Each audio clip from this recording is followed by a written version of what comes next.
The Life Aquatic with Steve Zissou is a 2004 American comedy-drama film directed, co-written, and co-produced by Wes Anderson.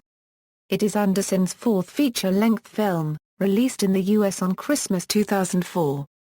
It was written by Anderson and Noah Baumbach and was filmed in and around Naples, Ponza, and the Italian Riviera. The film stars Bill Murray as the eponymous Zissou, an eccentric oceanographer who sets out to exact revenge on the Jaguar shark that ate his partner Esteban. Zissou is both a parody of and homage to French diving pioneer Jacques-Yves Cousteau, to whom the film is dedicated. Cate Blanchett, Willem Dafoe, Michael Gambon, Jeff Goldblum, Anjelica Huston, Owen Wilson, Seu Jorge, and Bud Cort are also featured in the film. Plot: while oceanographer and documentarian Steve Zissou is working on his latest documentary at sea, his best friend Esteban Duplantier is eaten by a creature Zissou describes as a Jaguar shark. For his next project, Zissou is determined to document the shark's destruction. The crew aboard Zissou's research vessel Belafonte includes Pela Copyright dos Santos, a safety expert and Brazilian musician who sings David Bowie songs in Portuguese, and Klaus Daimler, the German second-in-command who viewed Zissou and Esteban as father figures. Minor crew members include Vikram Ray, a cameraman, described in Zissou's film documentary as a man born on the Ganges. Bobby Agata, a frogman who is usually seen eating. Vladimir Wolodarski, original score composer. Renzo Pietro, screen editor. And Anne-Marie Sikowitz, script girl, who is often topless.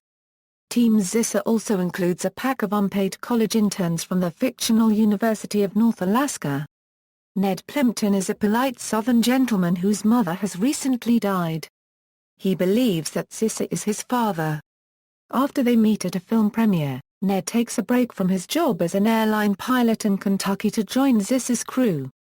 As no one else will finance the latest documentary, Ned agrees to support the new film with his inheritance.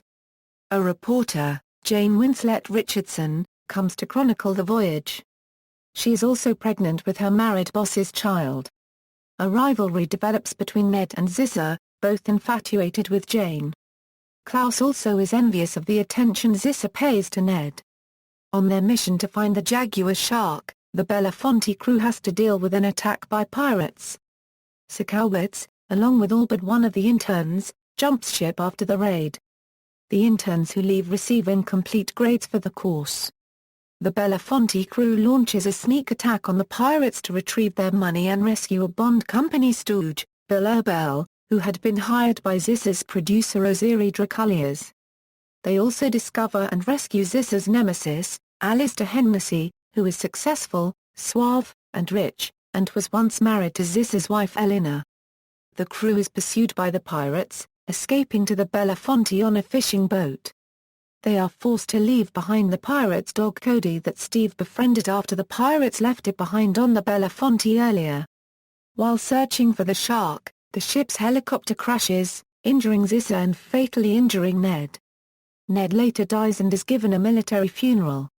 A puzzled Eleanor reveals to Jane that Zissou is actually sterile and therefore Ned could not have been his son. Zissou finally tracks down the shark but decides not to kill it, both because of its beauty and not having any dynamite. At the premiere of the finished documentary, Zissou receives a grand ovation. The crew was then shown returning to the ship. In the credits, P.E. sang as the credits rolled and then left afterwards.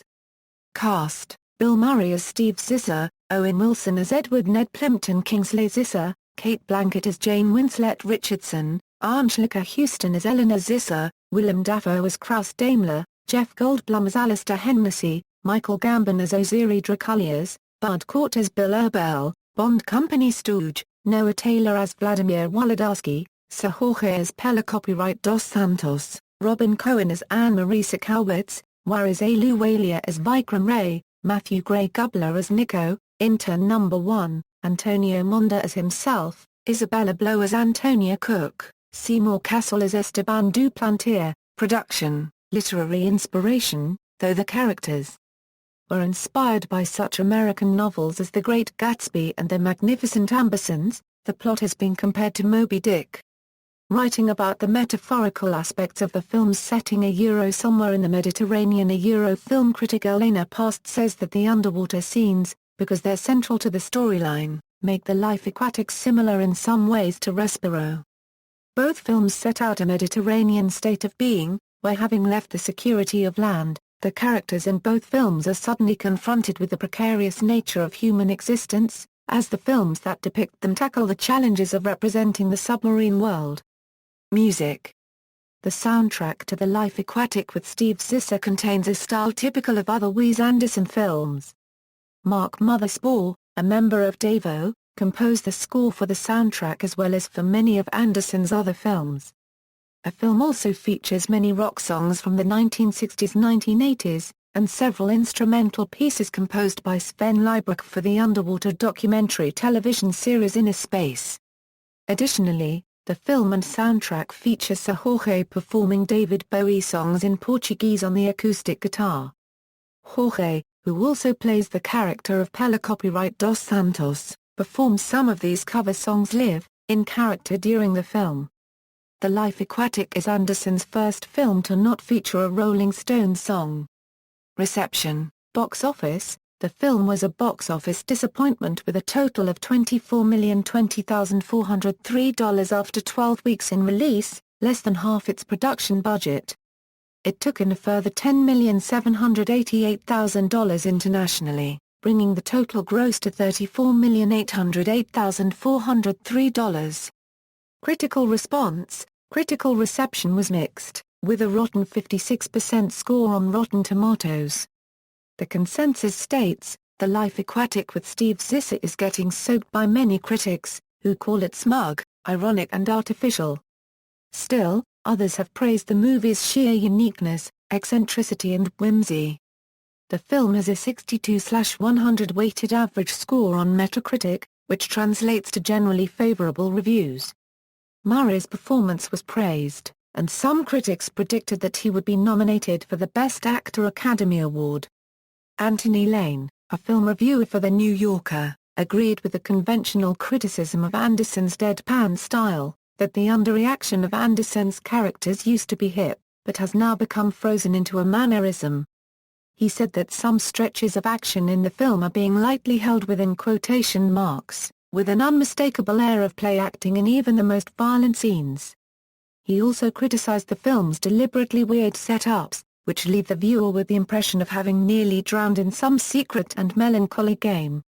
Accolades. Home media. 2 home video formats of the film were released on DVD in 2005, a 1-disc version and a 2-disc version, both as part of the Criterion Collection. This is Anderson's third film to be released in the collection, after Rushmore and The Royal Tenenbaums. The Criterion Blu-ray was released on May 27, 2014. See also, SAS Walvis-Bay, the ship used as the RV Belafonte, references. External links, The Life Aquatic with Steve Zissou at the Internet Movie Database, The Life Aquatic with Steve Zissou at AllMovie, The Life Aquatic with Steve Zissou at Box Office Mojo, The Life Aquatic with Steve Zissou at Rotten Tomatoes, The Life Aquatic with Steve Zissou at Metacritic, N.P. Thompson Wednesday. The Life Aquatic with Steve Zissou. The Criterion Collection, $32.99. Captain Nito Christian Lorenzen's review of The Life Aquatic with Steve Zissou in N+1.